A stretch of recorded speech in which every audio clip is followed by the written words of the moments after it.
Dan hari ini kita meneruskan kaji kita tentang hadis min alamatis sa'ah, di antara tanda-tanda akhir zaman, yang kurang lebih berjudul bolehlah berharap kematian bila menemui 6 perkara.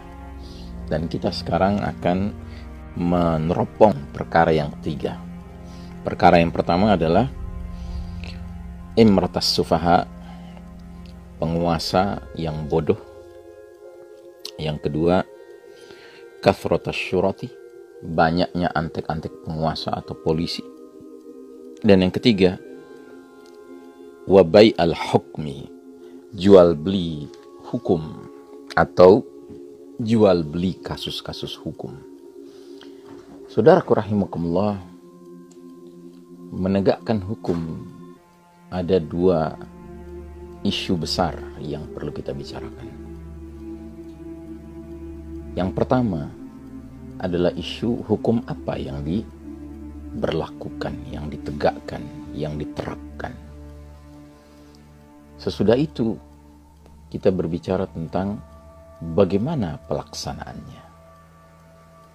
Nah, sudah barang tentu hukum apa yang diberlakukan, pilihannya hanya 2. Di dalam surat Al-Ma'idah ayat 50, Allah Ta'ala menyebutkan 2 pilihan itu. Allah Ta'ala berfirman, ba'da a'udzubillahi minasyaitonir rajim, afa hukmal jahiliyyati yabghun wa man ahsanu minallahi hukman liqaumin yuqinun. Apakah hukum jahiliyah yang manusia kehendaki, dan siapakah yang lebih baik hukumnya bagi kaum yang yakin? Siapakah yang lebih baik hukumnya daripada hukum Allah bagi kaum yang yakin? Jadi saudaraku rahimakumullah, di dalam ayat ini pilihan hukum hanya 2. Atau memberlakukan hukum jahiliyah atau memberlakukan hukum Allah Ta'ala. Hukum jahiliyah adalah selain hukum Allah Ta'ala, yang berarti hukum produk manusia.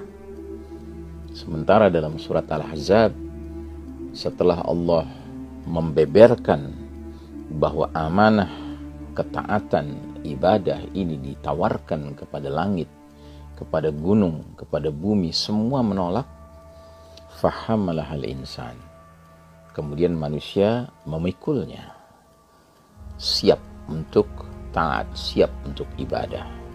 Maka Allah Ta'ala kemudian memberi ungkapan, innahu kana zaluman jahula, sesungguhnya manusia itu sangatlah zalim dan sangatlah bodoh.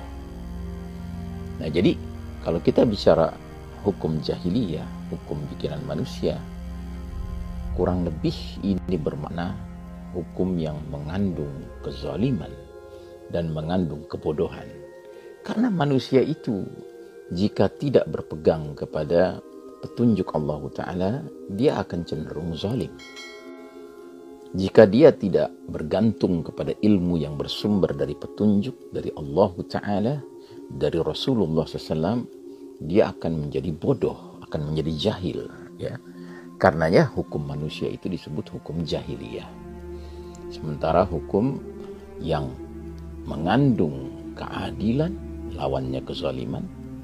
Hukum yang mengandung ilmu, lawannya kebodohan, kejahilan, adalah hukum Allah Ta'ala.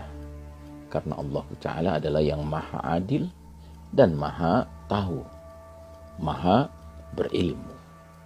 Karenanya saudaraku rahimakumullah, kalau kita bicara bai'ul hukum, jual beli hukum atau kasus-kasus hukum, dia bisa terjadi pada yang manapun, sekalipun hukum Allah yang diberlakukan, tetapi bisa terjadi di dalam sebuah proses peradilan, mahkamah syariah sekalipun, ada pihak yang berusaha membeli kasus-kasus hukum agar bisa memenangkan pihak yang ingin dia menangkan. Bisa saja yang dibeli adalah hakimnya, bisa saja yang dibeli adalah pembelanya, bisa saja yang dibeli adalah pihak penuntutnya. Bahkan bisa jadi yang dibeli adalah saksi-saksinya. Nah, jika di dalam suatu situasi sistem masyarakat, hukum Allah yang diberlakukan saja bisa terjadi jual beli kasus-kasus hukum, apatah lagi di dalam sebuah sistem masyarakat yang memberlakukan hukum jahiliyah, man-made product, ya, hukum buatan manusia, produk manusia. Sangat lebih mungkin lagi, ya. Karena apa? Karena ya ketika hukumnya sudah bukan hukum Allah Ta'ala, loopholes, ya, celah-celah yang muncul begitu banyak, ya. Dan qadarullah, di era penuh fitnah di akhir zaman ini, di babak yang paling kelam dalam perjalanan sejarah umat Islam ini, yaitu babak kepemimpinan mulkan jabriyatan, para penguasa yang memaksakan kehendak mereka, adalah hukum jahiliyah yang diberlakukan, bukan hukum Allah Ta'ala. Ini bukan rahasia lagi. Di berbagai negeri-negeri yang sekalipun penduduknya mayoritas muslim, tetapi man-made product itulah yang diberlakukan. Produk hukum bikinan manusia, ya, itu yang diberlakukan, bukan hukum Allah Subhanahu wa Ta'ala.